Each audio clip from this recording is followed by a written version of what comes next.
This is American WAG.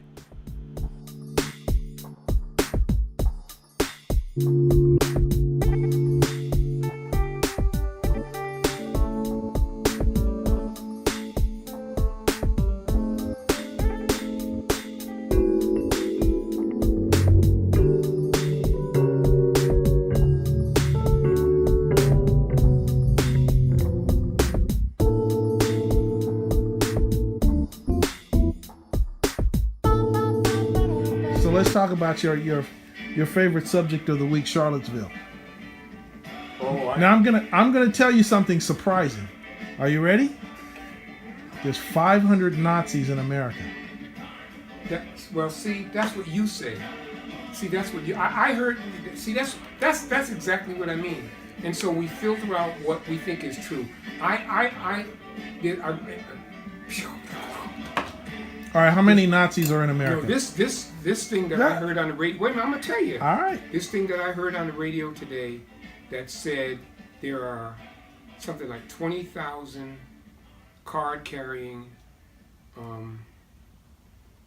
skinheads or something. I forgot what word they used. There's an organization. I wrote down the name of it inside the house, and they keep track. It might have been the Southern Poverty Law Center. I don't know, but on quote-unquote hate group. Excuse me, and I think they said there was something like 5,000 Nazis. Okay. So I'm saying, now there's 5,000. Well, if it's 5,000, if it's 105,000, the point being that, we put a premium on numbers as opposed to what are they all about? We can say that there are. I'm just throwing this out because somebody else keeps the tabs on it. There are 90 million Christians in the United States. Where is Christianity as a guiding force for, what we do in this country these days? So numbers don't mean anything, man. So let me ask you this. Just a provocative question. How much Christianity... Just say X amount of Christianity in America, and how much of that Christianity can knock out the white supremacy?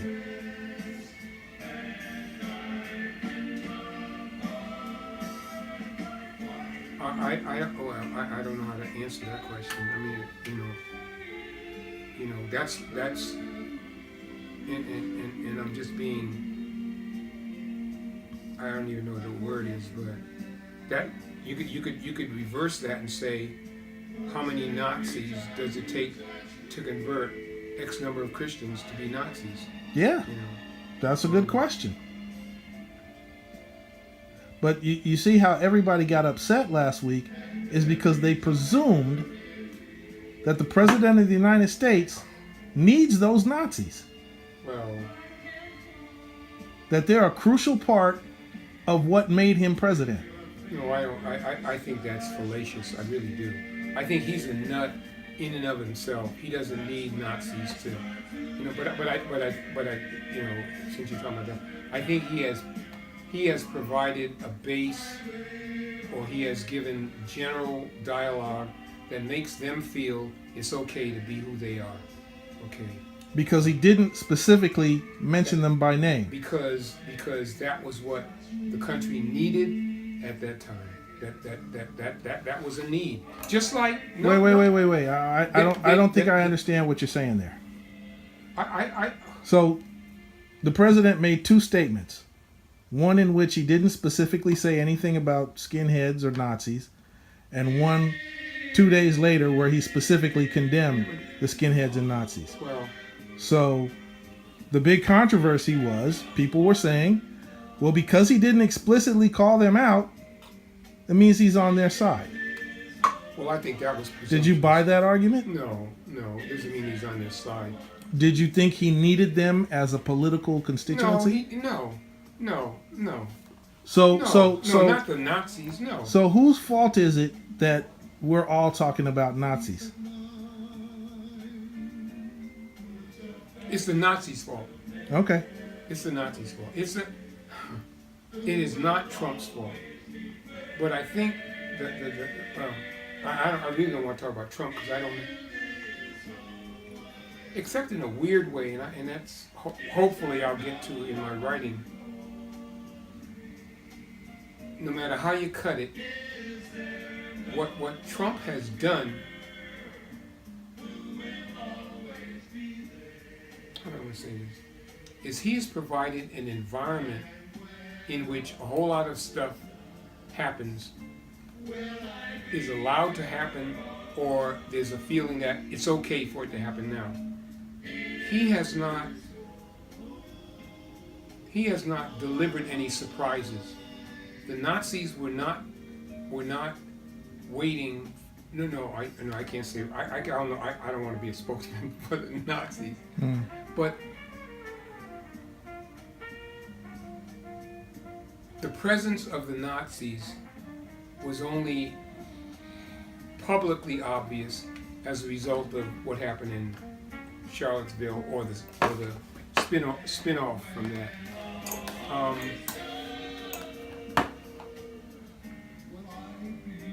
And the interesting thing is, the Nazis did not feel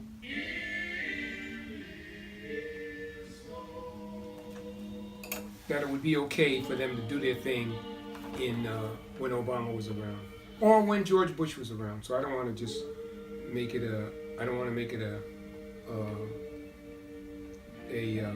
Trump versus the previous administration kind of thing. Because I think there are forces at work, and that, again, that's something that I hope to explore in my writing. Excuse me, that are infinitely bigger than we're inclined to understand. And I mean that very seriously. Let me give you an example, and this may be dodging your question. This is really gonna sound crazy, and I know that. I've heard crazy from you before. But I knew from here and from here that there was not going to be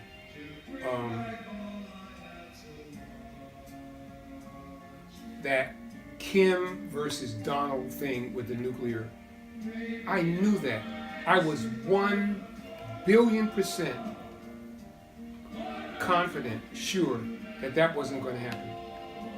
Absolutely sure. And I was as sure of that when those dudes were supposedly going back to their foolishness as I am right now. That's not going to happen.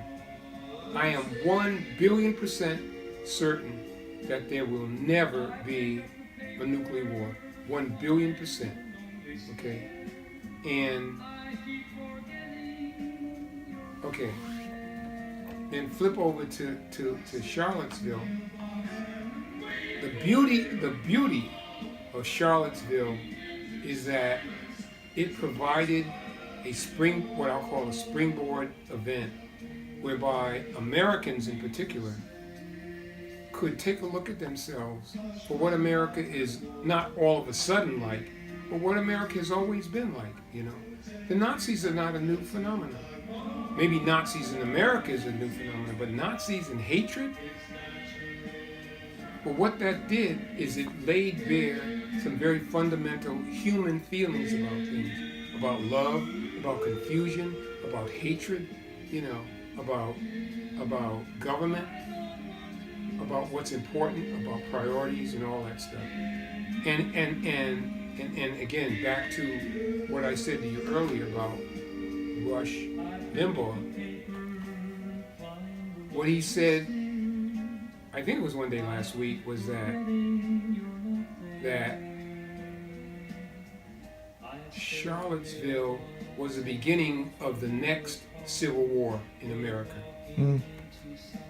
He said that's the beginning. He said you may not believe it, or you may not, you know, buy into that idea, but that was the beginning of the next civil war. And I thought about that. I think Rush is an informative nut, you know, but I think that's true on both sides of the so-called political spectrum. And then I said to myself, no, it's not the beginning of a civil war. It's the beginning of the next American revolution. more dramatic and having larger implications than the Civil War. Civil War, America, Revolution, America was at war with its European origin, breaking away from Europe, breaking away from England. Civil War, America versus America, North and South. You know. I said, and I feel that the significance of Charlottesville, it was the beginning of the American evolution, not revolution, and not because I don't think the defining moments that are yet ahead of us are going to be people killing each other. I really don't. Did you pay attention to the protests at Berkeley? No, I missed earlier this year. I heard about but no, because that was an on again, off again thing. I didn't, protests on college campuses are all hat. No. And I think protests on college campuses are just, like little check marks. They're just indicative of something that's much bigger, because the turmoil is what's happening not on college campuses, and even not even, and I'm not discounting it, in Charlottesville. The real changes of what's happening in the hearts and minds of individual citizens. We're taking a broader look about what it means to be an American, and what change is all about. And there are key players in that. The president happens to be pivotal. He's pivotal. Well, I would guess that what Rush Limbaugh, if he's going to make such a pronouncement, then he would have to be saying that is about the First Amendment. So if you can thread First Amendment discussion in the context of both Charlottesville and Berkeley, then I think that's what he's talking about. That could be. Because what's interesting is that nobody's really comparing this to Ferguson. And that was the first thing that I thought. And again, from my perspective, it's like, well, how much damage was done, and who do you expect to take care of it? So what I said consistently, I think, is that when people lose faith in democratic institutions, then they go tribal. They go tribal? They go tribal. And when they go tribal, they don't talk about the rule of law. They talk about their dignity and honor as a people. So what nobody was talking about in Charlottesville was the rule of law. Even though there's a court case that is currently over this question of statues, that's not what people were talking about. They're talking about, how are we going to live with dignity when you let these other freaks have a say? And that's what both sides were saying. How are we going to live with dignity? You're a Nazi. How are we going to live with dignity as Americans if you let these Jews talk? And then, of course, the anti-Nazis are saying, how are we going to live with dignity as Americans if you let these Nazis talk? So neither side was really talking about the law. They weren't talking about, well, we disagree with what the city council did, and we disagree with the injunction that the judge did. They went right past that. And so there hasn't been any commentary, and nobody knows the name of the plaintiff in the case that this is all about. This is all about which side of the violent protesters are you on? And do they have a right to say what they want to say? And that's the First Amendment issue here. So, I mean, that's kind of been my take on this particular thing, and then how much damage are people willing to? But you just have to read my couple essays on that. But Well, if there's let's say that there's a civil war,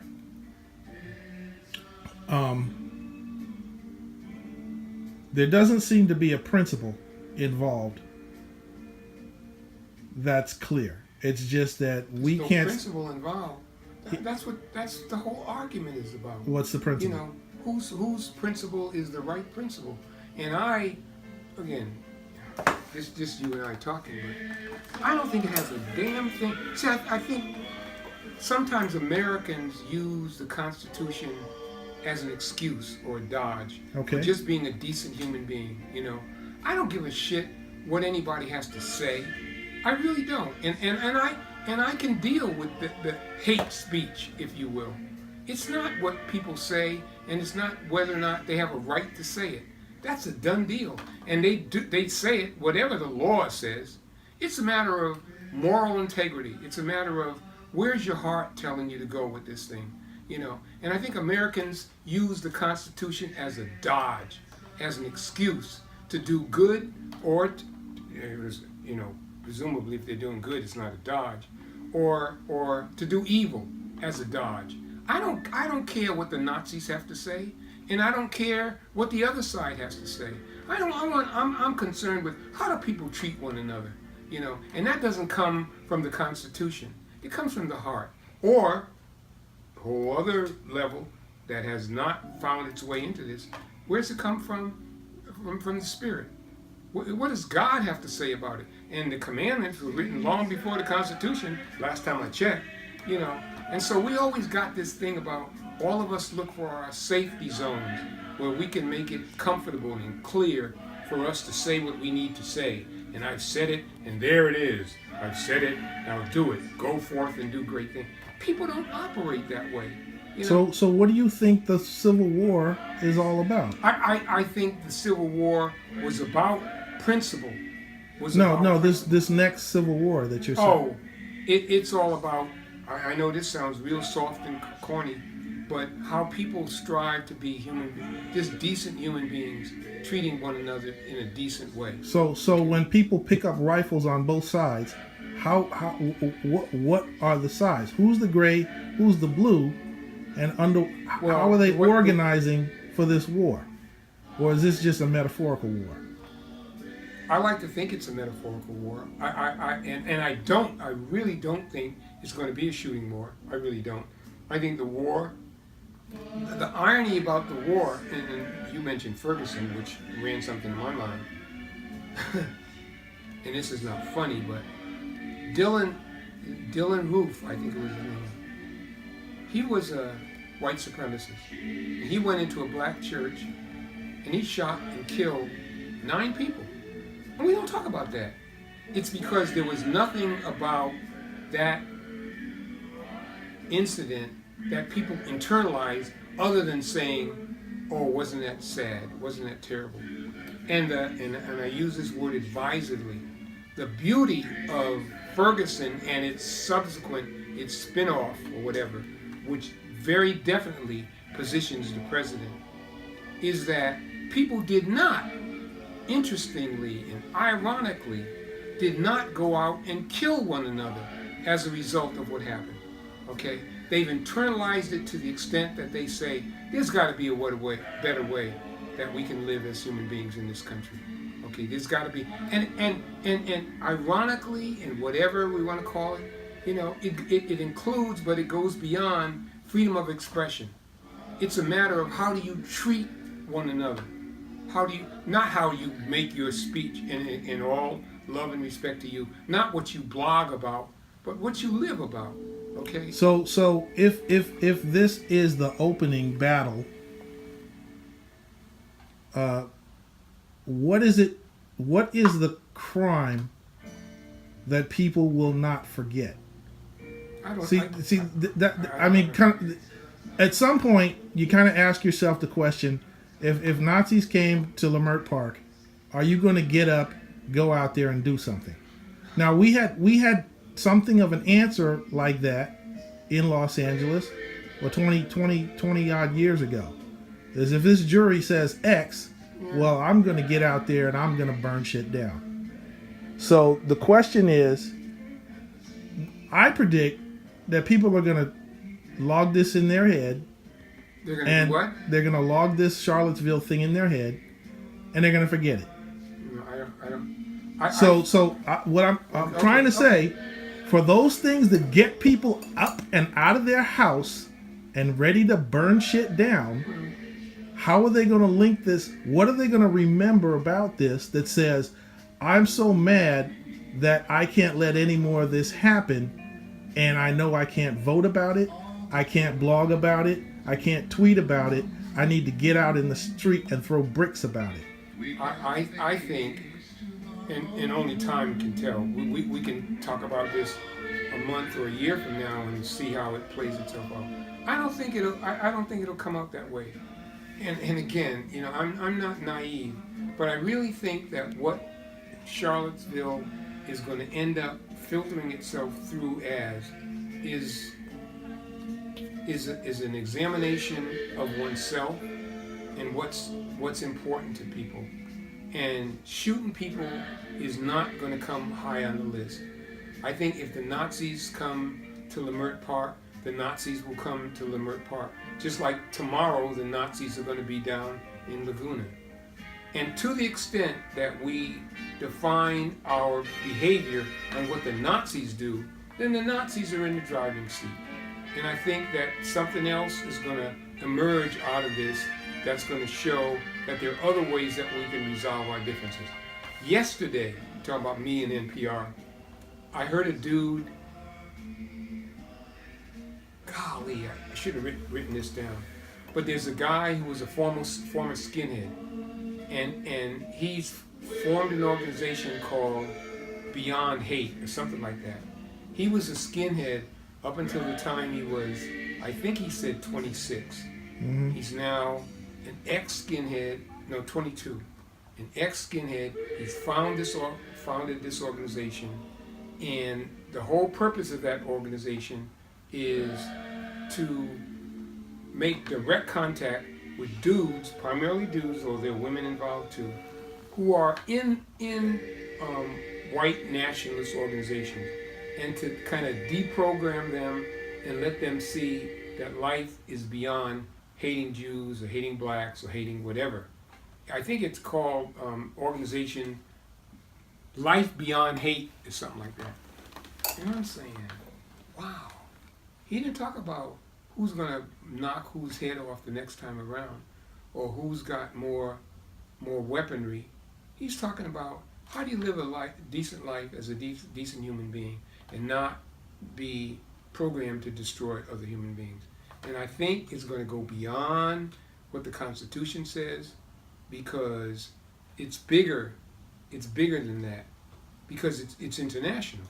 It's an issue of how do we deal with our differences, and to what extent do we get caught up in crap that we may not even necessarily be aware of. All right. A couple things. Number one, have you heard of or seen the movie American History X? I highly recommend it. Number two, of all these public disturbances, and you can think of as many as you want to think of, where do you think this particularly ranks in terms of its emotional impact or whatever impact it has on America as a society? I would rank. I was looking at something. I would rank for 20th century America.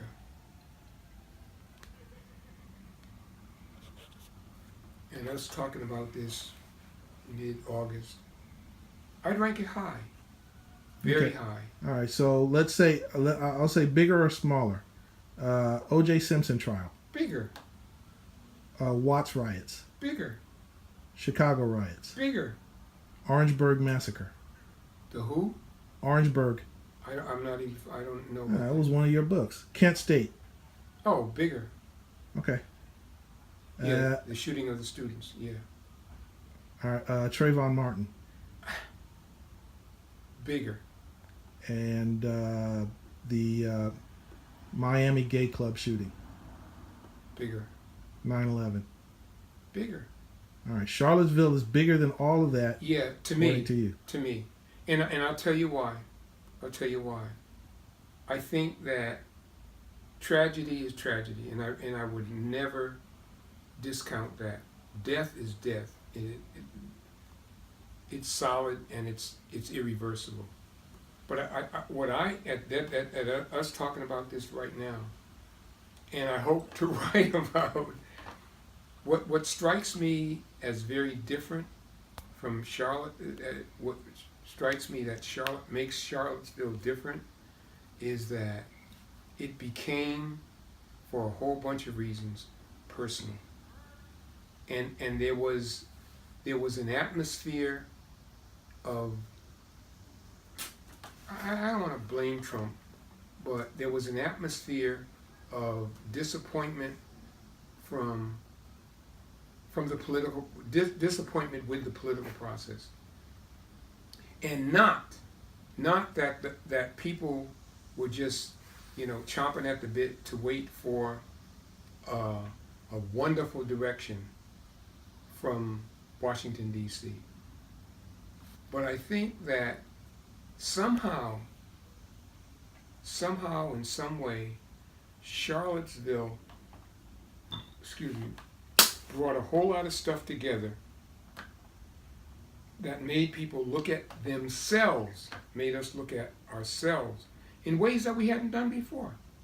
And these other incidents or whatever, were, I use that word automatically without thinking about it, but they became incidents.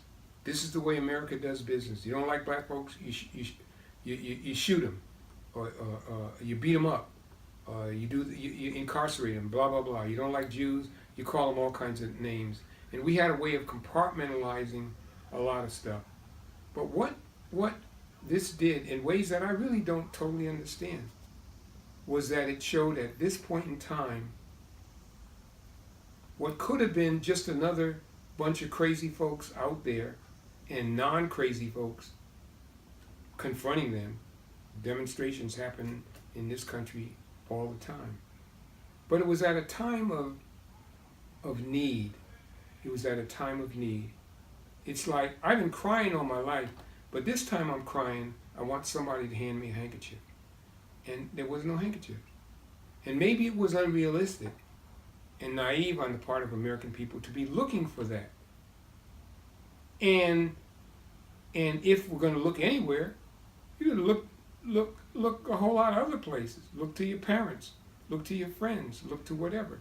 But the focus had become, for a whole bunch of reasons, on political leadership, And political leadership turned out shaky. And the irony is that if there had been definitive, sensitive, accepted leadership from that source up to that point in time, then that would have been accepted or a shoulder shrug. But there was this, this macho kind of stuff about it, or this super moralistic kind of attitude that people, if we ever needed it, this ain't the time we needed that. We needed something else. And that something else wasn't there. It wasn't there. And so people started reflecting on their own expectations, our own expectations. Mm-hmm. We reflected on what we got, and what we got being different than what we needed, and that's been the bomb. That's been the bomb, All right, interesting. Couple more takes because I want to reflect on this from the point of view of two other things that I know you've been concerned about, and talking about events that have a great significance that you see on Americans. Number one would be the very existence of ISIS. Oh. And number two, the Boston Marathon bombing. So those were two events that I think you took on I really don't remember what I said about the Boston Marathon bombing, but You were talking about Jesus in the boat. wow. Oh, I don't even. Golly, dude. I don't remember what I don't remember what I said about Jesus in the boat. I just Oh, okay. So you have to refresh to that. Oh, well, I'll refer. So everybody was looking for who blew up the Boston Marathon. Yeah, who blew up the Boston Marathon? Yeah. I mean, who did it? Who did it? Yeah. Oh, and then the guy gets in the boat with Jesus? The guy was hiding, and you were very upset that all the cops in America were surrounding this guy, and he was hiding under some boat. And you were saying, in the boat, if he was in the boat with Jesus, he would find forgiveness. But America was not going to forgive him no matter what he did, whereas Jesus would forgive him no matter what he did. And you found a great about of significance about the fact that this one man hiding, running for his life, and there was nobody anywhere that was going to save him. And that's a play that you owe us, remember? I didn't hear that part. Okay. Yeah, you. Oh, wow. Okay, all right. And then what was the other one? The other one was The other one was just the incident. why No, you mentioned two incidents. ISIS. Oh, Why America gets so upset about ISIS, and what America's resolve is to maintain peace versus ISIS resolve to destroy peace. And you are kind of saying that you just don't think America has got the resolve because we're afraid of the level of conflict that they want to bring. And they have more than the Constitution, more than politics, more than Rush Limbaugh. who they being? ISIS. They have a motivation which is from their God. And America is relatively godless and will not generate the resolve to counter people who are motivated by what they believe is the Word of God. Woo! First of all, wow. Wow. Jesus in the boat. Oh man. Well, let me just cut this off. We'll catch up on that later, but I want you to review that. And no, I have an answer. All right. I have an answer. Well, no, I don't want to call an answer. I have a response. All right. Yeah, that is so special. I was going to say weird. It's not special. ISIS. I thought about ISIS. I've been thinking about ISIS. It sounds like a song. Al Qaeda and Taliban. In my own non-political, naive way, I call them all pigs. That's just the word that I use. Pigs. They're detestable human beings. I care less about their philosophy, whether it's religious or otherwise, than I care about the deeds that they do. Killing people, beheading people, bombing people. That to me is unacceptable on any level. So the word terrorist has been used to define them. If terrorist applies to people who literally destroy other people, whatever their motives, whether they're political, spiritual, religious, that's unacceptable. So they're pigs. They're just pigs. My struggle as a Christian is to whether or not I should pray for them. It's really a struggle, but that's another subject. And the other thing was, I forgot what the second thing was. The boat? No, the boat. Oh, no. I owe you the boat thing, but let me just tell you what I did with. Okay. what I did, which I see Charlottesville as an opportunity. I really, really do. And the reason why it's hit all of us at so many levels, history will tell. But let me just share this, and I'm gonna share this at church tomorrow. And it comes from something that I heard years ago. Excuse me, I heard that years ago too. It said that the answer to any question is in the question. And I'm saying, and I took that to say that the answer to Charlottesville is in the word Charlottesville. I took the word Charlottesville and I did what I call a Balboan deconstruct, which means that I took from that word, I wrote it out on a piece of paper. Here's the piece of paper. And I pulled a number of words out of it. And I made up a little story. And it goes like this. And every word that I'm going to use, when I raise my finger, it means it's a word that is embedded in the word Charlottesville. Okay. Got it. Charlottesville. A gathering of lots of chaos. A hot hive of vile hate. A riot. Charlottesville.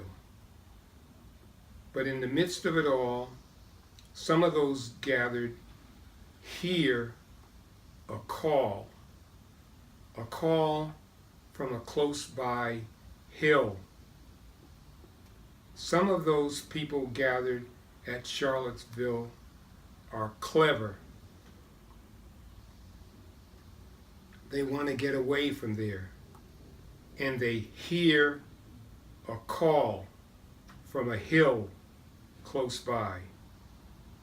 Those who hear the call are clever, so they gather up their clothes. Who is it who hears the call? It's Alice, Lisa, Violet, Al, Charles, Carol, Rose, Carlos, all clever people. They close ranks, gather their clothes, and head for the hill. When they get to the hill, they find there a chariot. They ease themselves on to the chariot as if being guided by a chart. They notice that the chariot has license plates. One license plate says live or live. The other license plate says love. They feel invited to get into the chariot. They do. And they notice that the driver of the chariot is Christ. Peace.